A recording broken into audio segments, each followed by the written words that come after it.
శత్రువుని ఎప్పుడు కూడా పొగుడుతూ చూడొద్దు వాడిని, ఎప్పుడు ఇలా చూడొద్దు వాడిని. అది చూస్తే, అలా చూస్తే ఎప్పుడు కూడా వాడు నీకు పైగానే ఉన్నట్టు కనబడతాడు, పై స్థానంలో ఉన్నట్టుగానే కనబడతాడు, వాడు నీ మీద పోట్లాడినట్టుగా కనబడతాడు, వాడు నిన్ను జయించినట్టుగా కనబడతాడు. వాడిని ఎప్పుడు అలా చూడొద్దు.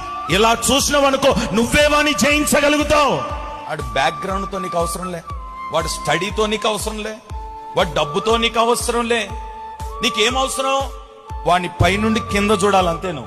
నువ్వే గాని వాడిని కింద నుండి పైకి చూసినావే అనుకో, నువ్వు జయించలేవు.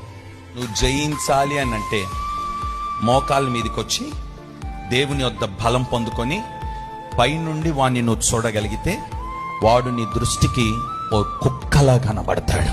శత్రువుకి ఎప్పుడు కూడా నీ బలం, నీ శక్తి, నీ బ్యాక్గ్రౌండ్, నీ పలుకుబడి, నీ వెనకాల ఉన్న డబ్బు వానికి చెప్పొద్దు. ఏం చెప్తావు తెలుసా? రేయ్, నువ్వు కత్తితో వస్తున్నావు, నేను సైన్యములకు అధిపత్యగు యెహోవా పేరట నీ మీదకి చెప్తానికి వస్తున్నాను.